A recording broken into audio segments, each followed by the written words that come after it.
ডাবের পুডিংটা কত সুন্দর হয়েছে দেখুন, কত সুন্দর হয়েছে। তো এরকম মজার একটা পুডিং যদি গরমের দিনে থাকে তাহলে আর কোনো কথাই হবে না, মন প্রাণ সব শান্তি হয়ে যাবে। সুন্দরভাবে জমেছে বলেই কিন্তু এত সুন্দর কাটা যাচ্ছে। নমস্কার বন্ধুরা, কাকলির রান্নাঘর উইথ ভিলেজ ফুডে সবাইকে স্বাগত জানিয়ে আজকে আমি আপনাদের সাথে শেয়ার করব এই গরমে প্রাণ জুড়ানো কলিজা ঠান্ডা করার মতো ডাবের পুডিং। তো এই পুডিংটা খেতে যেমন ভালো লাগে, সাথে সাথে বানিয়ে নেওয়াও ভীষণই সহজ, হাতে গোনা 2-1টা উপকরণ দিয়ে বানিয়ে নেওয়া যায়। তো আজকের রেসিপিটা আপনারা প্লিজ প্রথম থেকে শেষ পর্যন্ত দেখতে থাকুন, আশা করছি খুবই ভালো লাগবে। আর যে সকল বন্ধুরা এখনও পর্যন্ত নতুন তারা যদি ইউটিউব থেকে দেখেন তাহলে চ্যানেলটিকে সাবস্ক্রাইব এবং ফেসবুক পেজ থেকে দেখলে পেজটাকে ফলো করে আমার পাশে থাকবেন। তাহলে এখন রান্নাঘরে চলে যাবো, আজকে রেসিপিটা শুরু করে ফেলবো। আজকে ডাবের পুডিং বানাবো বলে আমাদের গাছ থেকেই কিন্তু ডাব পেরেছি, এক ভাইয়ের দিয়ে অনেকগুলো ডাব পেরে নিয়েছি। এই দেখুন, তো এতগুলো ডাব কিন্তু নেব না, এখান থেকে 2টো ডাব আমি নেব। তো একটা ডাব দিয়েও পুডিং বানানো যাবে, আবার 2টো ডাব দিয়েও কিন্তু আপনারা পুডিং বানিয়ে নিতে পারবেন, যার কাছে যে কটা থাকবে। এখন বাজারে ডাবের দাম কিন্তু প্রচুর, তো আমাদের এদিকে ডাবের দাম কম, কারণ শহরের দিকে একটু বেশি, কারণ এদিক থেকে ডাব ওদিকে চলে যাচ্ছে, তো সেজন্য কিন্তু ডাবের দাম ওদিকে একটু বেশি, আমাদের এদিকে কম। যেমন আমাদের এদিক থেকে এই যে গাছের ডাবগুলো দোকানদাররা যে কিনে নিয়ে যাচ্ছে, তো 18 টাকা 20 টাকা এরকমই হচ্ছে, 20-র বেশি কিন্তু না। আমরা এগুলো 17 টাকা 18 টাকায় বেচে দিই, তো ওনারা কিনে নিয়ে ওদিকে হয়তো দিয়ে দেন, তো সেজন্য ওদিকে ডাবের দাম বেশি। অনেকেই বলেন যে আমাদের এদিকে ডাবের দাম প্রচুর, তো আমাদের এদিকে কিন্তু কম। আবার দোকানে বাজারে যদি যাই সেক্ষেত্রে আবার কিনতে গেলে কিন্তু একটু বেশি নেয়, 25 টাকা 30 টাকা এরকম পড়ে যায়। তো আমি কিন্তু গাছ থেকে আজকে ডাব পেরেছি, তো এখান থেকে 2টো নিয়ে নেব। ডাবটাকে এখন আমি কেটে নিচ্ছি। আজকের পুডিংয়ের জন্য শুধুমাত্র আমার ডাবের জলটা লাগবে, কারণ দুধ আর এই ডাবের জল দিয়ে আছে পুডিংটা বানাবো। তো ভিতরে যদি শাঁস থাকে, এই শাঁস দিয়ে পরে একদিন আরেকটা পুডিং বানিয়ে দেখাবো। সেক্ষেত্রে শুধুমাত্র ডাবের জল আর এই শাঁস দিয়েই কিন্তু একটা সুন্দর পুডিং বানিয়ে নেওয়া যায়। তো এগুলো খেতে গরমের সময় বেশি ভালো লাগে।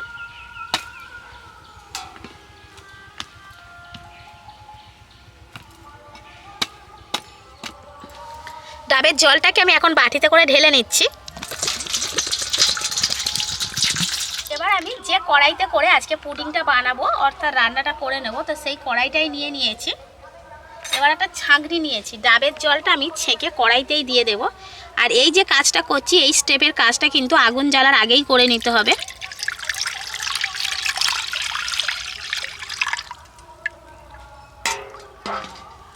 এই দেখুন, ছিবড়ে টিবড়ে যা ছিল সব কিন্তু ছাঁকনির ওপরেই থেকে গেছে, তো জলটাকে ছেঁকে নিতে হবে।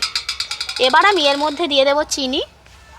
চিনিটা আমি 3 চামচ দিয়ে দিচ্ছি, যেহেতু ডাবের জল মিষ্টি সেজন্য কিন্তু খুব বেশি চিনি দেওয়ার দরকার নেই। আর একদম ফুল ডাব হলে সেক্ষেত্রে কিন্তু ডাবের জল মিষ্টিটা একটু কম হয়, তবে একটু শাঁস হয়ে গেলে সেক্ষেত্রে মিষ্টিটা খুব বেশি হয়। তো আমার অল্প একটু শাঁস ধরে গেছিলো, সেজন্য কিন্তু ডাবের জলটা প্রচণ্ড মিষ্টি। আমি 3 চামচ চিনি দিয়ে দিচ্ছি, আপনারা নিজেদের পরিমাণ মতো অর্থাৎ যে যেমন মিষ্টি খেতে পছন্দ করেন সেই মতো চিনিটা দিয়ে দেবেন। এবার আজকে পুডিং বানাতে গিয়ে যে জিনিসটা মেন লাগবে সেটা হলো আগার আগার পাউডার। তো এই আগার আগার পাউডারটা আপনারা যে কোনো মুদিখানার দোকানে পেয়ে যাবেন, কিংবা অনলাইনে অর্ডার দিতে পারেন, ওখান থেকেও কিন্তু খুব সহজে পেয়ে যাবেন। তো এখানে আমি দিয়ে দিচ্ছি 1/2 চামচ আগার আগার পাউডার। 2টো ডাবের জলের জন্য কিন্তু এই 1/2 চামচই যথেষ্ট। যদি আপনারা একটা ডাবের জল নেন সেক্ষেত্রে কিন্তু আগার আগার পাউডারের পরিমাণটা কমিয়ে দেবেন। তো এটা কিন্তু উনান জ্বালার আগেই করতে হবে, কারণ যদি জলটা গরম হয়ে যেত তাহলে এই আগার আগার পাউডারটা ডেলা মেরে যেত, সুন্দরভাবে কিন্তু জলের সাথে মিশতো না। সেজন্য আগে থেকে এরকম ভালো করে মিশিয়ে নেবেন। এবার কড়াটা আমি উনানে বসিয়ে দেব। উনান জেলে কড়াটা আমি বসিয়ে দিয়েছি। তো চিনি তো গলে গেছে, তেমনি এইভাবে একটু নাড়তে থাকবো, আর একবার মানে ফুটে উঠলেই এটাকে নামিয়ে নেব। খুব বেশি জাল দিয়ে ঘন করে নেওয়ার দরকার নেই, একবার ফুটে গেলেই নামিয়ে নিলে হবে। মিশ্রণটা যখনই এরকম ফুটে উঠবেন তখন যদি এইভাবে নাড়েন তাহলে লক্ষ্য করবেন যে জলের মতো যে পাতলা ছিল ডাবের জলটা, তো সেই রকম জলের মতো পাতলা কিন্তু আর নেই, একটু ঘন হয়ে গেছে। অর্থাৎ দেখলেই বোঝা যাবে যে এইভাবে নাড়তে নাড়তে দেখবেন নিজেই বুঝতে পারবেন যে জেলি বসার জন্য একদম পারফেক্ট হয়ে গেছে, একটু হলেও কিন্তু ঘন হবে জলটা। তো ঠিক এই সময় আমি নামিয়ে নেব। নিয়ে আমি একটা এখানে ট্রে নিয়েছি, তো এর মধ্যে আমি ঢেলে দেব। তো যে কোনো মোল্ড বা যে কোনো বাটির মধ্যে আপনারা এইটাকে বসিয়ে নিতে পারেন। তো জেলিটা হতে গেলে কিন্তু এটাকে ঠান্ডা হতে হবে। তো এটা যখন পুরোপুরিভাবে ঠান্ডা হয়ে যাবে তখন কিন্তু জেলিটা পুরোভাবে তৈরি হয়ে যাবে। তো জেলি জমার জন্য আমার এটাকে এক সাইডে করে এইভাবেই রেখে দিতে হবে। জেলিটা ওদিকে বসছে আর এদিকে আমি কড়াটা আবারও ধুয়ে নিয়েছি। তো এবার এখানে আমি দুধ নিয়ে নেব। তো 500 গ্রাম দুধ নিয়েছি। দুধটা আমি আগেই জাল দিয়ে তারপর ঠান্ডা করে নিয়েছি, অর্থাৎ দুধটা জাল দিয়ে কিন্তু ঘন করে নিতে হবে, কাঁচা দুধ দিলে হবে না। আর যদি দুধটা না জাল দেওয়া হয় সেক্ষেত্রে কী হবে, একটু বেশিক্ষণ জাল দিতে হবে। তো এটা হলে খুব তাড়াতাড়ি হয়ে যাবে। এবার দুধের মধ্যে আমি আবারও চিনি দিয়ে দেব। তো চিনিটা নিজেদের স্বাদ মতন দেবেন, আমি আগেই বলেছি। তো এখানে আমি 4 চামচের মতো চিনি দিয়ে দিচ্ছি। আর যে কোনো দুধ নিলে হবে, প্যাকেটের দুধ কিংবা গরুর দুধ, গুঁড়ো দুধ গুলে নিতে পারেন, যার কাছে যে দুধটা থাকবে সেটা নিয়ে নেবেন। মোটামুটি দুধটা যেন গরম না হয়। গরম দুধের মধ্যে আগার আগার পাউডার মেশালে কিন্তু পাউডারটা ডেলা ডেলা হয়ে যাবে, ভালোভাবে মিশবে না। আবারও বলছি, নর্মাল করে নেওয়ার পর তারপর আগার আগার পাউডারটা দেবেন। এখানে আমি 1 চামচ দিয়ে দিচ্ছি আগার আগার পাউডার। এবার আমি খুব সুন্দর করে দুধের সাথে চিনি আর এই আগার আগার পাউডারটাকে মিশিয়ে নেব। এই কয়েকটা উপকরণেই কিন্তু আজকে রেসিপিটা বানানো হচ্ছে। তো খুব একটা বেশি উপকরণ যে লাগছে এমনটা না, খুবই সহজ একটা রেসিপি। শুধুমাত্র আগুন জ্বালার আগেই এগুলোকে মিশিয়ে নেবেন, তারপর মেশানো হয়ে গেলে আগুন জ্বেলে উনান বা গ্যাসে বসিয়ে দেবেন, দিলেই হয়ে গেল। পাত্রটা ঠান্ডা হয়ে গেছে, আর পাত্রটা ঠান্ডা হওয়ার সাথে সাথে জেলিটা কিন্তু খুব সুন্দরভাবে জমে গেছে। এই দেখুন, বসে গেছে। এবার জেলিটাকে আমি ছুরি দিয়ে কেটে নেব ছোট ছোট পিস করে। কত সুন্দরভাবে কাটা যাচ্ছে দেখুন।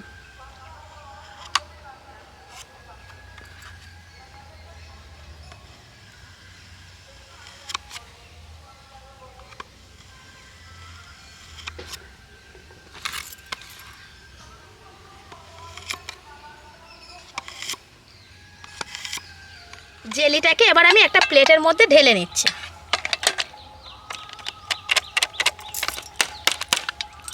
জেলির টুকরোগুলো কত সুন্দরভাবে বেরিয়ে আসছে দেখুন, একদম জেলি হয়ে গেছে।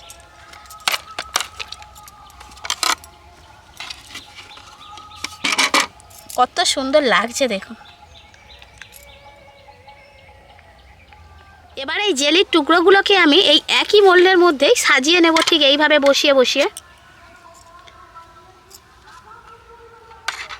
আমার কাছে কেকের মোল্ড ছিল বলে আমি এইরকম একটা মোল্ড নিয়েছি। তো আপনাদের কাছে না থাকলে কি করবেন, আপনারা যে কোনো স্টিল অ্যালুমিনিয়ামের বাটি নিয়ে নেবেন বাড়িতে থাকা।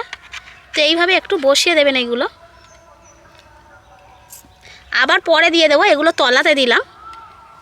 উনান জেলে নিয়েছি আর কড়াটাও বসিয়ে দিয়েছি। এবার দুধের মিশ্রণটা একই রকমভাবে এইভাবেই জাল দেব, একটু নাড়াচাড়া করে নেব। যখনই ফুটে উঠবে তখনই নামিয়ে নেব। আর যেহেতু দুধটা আগে থেকে জাল দেওয়া রয়েছে, তাই বেশি জাল দিয়ে ঘন করার দরকার নেই। চিনিটা গলে গিয়ে যে জলটা বেরোবে সেই জল ভাবটাকে জাস্ট শুকিয়ে নেব, একটু নেড়ে দেবো।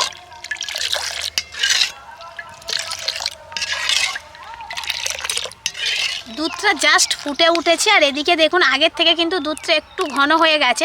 নিজেরাই যখন চামচ দিয়ে এইভাবে নাড়বেন তখন বুঝতে পারবেন একটু মোটা মোটা কিন্তু হয়ে যাবে। তো ঠিক সেই সময় নামিয়ে নিতে হবে। এইটাকে জাল দিয়ে খুব বেশি ঘন করে গাঢ় করে ফেলার দরকার নেই, যেহেতু এটা পুডিং হবে তো জেলির মতো হবে। বেশি জাল দিয়ে ফেললে কিন্তু পরে শক্ত হয়ে যাবে, পুডিংটা খেতে ভালো লাগবে না।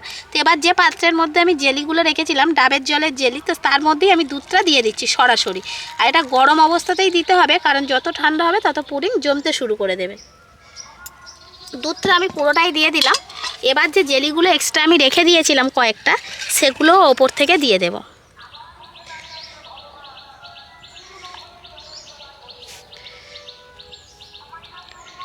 এইভাবে দিলে পুডিংটা দেখতেও ভালো লাগবে আর খেতেও ভালো লাগবে।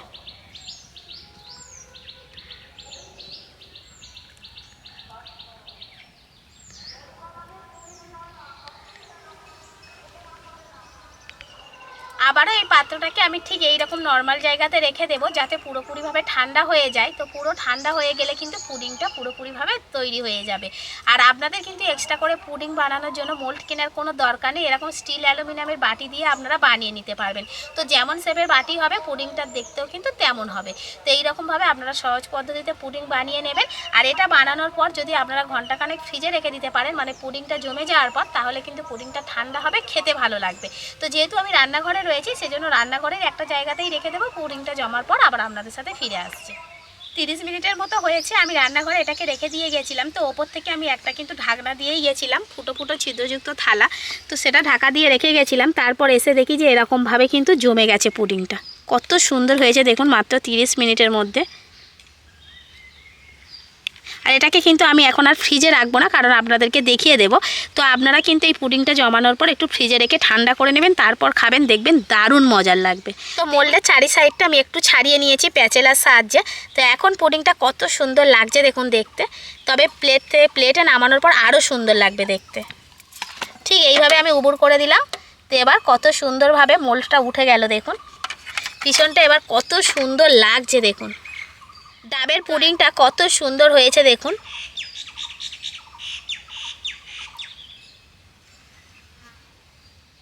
পুডিংটাকে এবার আমি কেটে নেব।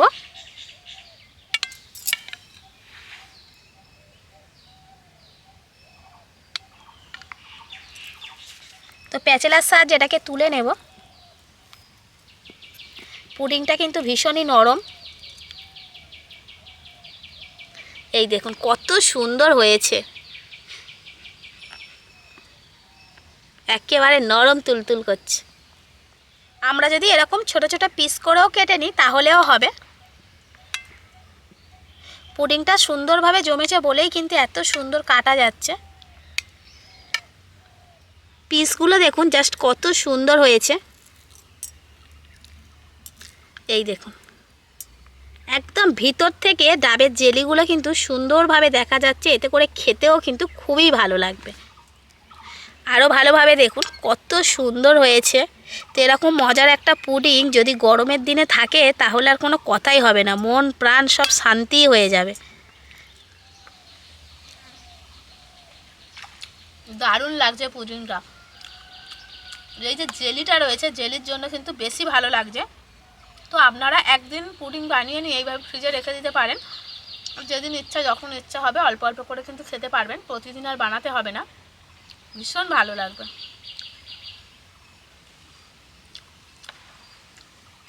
তাহলে বন্ধুরা গরম তো পড়ে গেছে, তো গরমের দিনে একটা যদি ঝটপট করে খুব সুন্দর এরকম ঠান্ডা ঠান্ডা জিনিস বাড়িতে বানিয়ে নেওয়া যায় তাহলে কিন্তু সবার জন্য ভালো হবে। তো আপনারা এরকম সহজ পদ্ধতিতে 2-1টা উপকরণ দিয়ে একবার হলো ডাবের পুডিংটা আপনারা বানিয়ে দেখুন। যে সকল বাড়ির বাচ্চারা ডাবের জল খেতে পছন্দ করে না, খেতে চায় না, তাদেরকে যদি এইভাবে পুডিং বানিয়ে দেন তারা কিন্তু অনায়াসে খেয়ে নেবে। তো অবশ্যই করে এই রেসিপিটা আপনারা একবার হলো ট্রাই করে দেখুন, একদিন বানালে বারবার বানাতে ইচ্ছা করবে। তো বন্ধুরা আজকের রেসিপিটা আপনাদের কেমন লাগলো সেটা অবশ্যই কমেন্ট করে জানাবেন, আর ভালো লাগলে লাইক কমেন্ট শেয়ার সাবস্ক্রাইব এবং ফলো করে আমার পাশে থাকবেন, আর আমার নিত্য নতুন রেসিপিগুলো এইভাবেই দেখতে থাকবেন। তাহলে আজকের মতো এখানেই শেষ করছি। সবাই ভালো থাকবেন, সুস্থ থাকবেন, দেখা হবে পরের রেসিপিতে।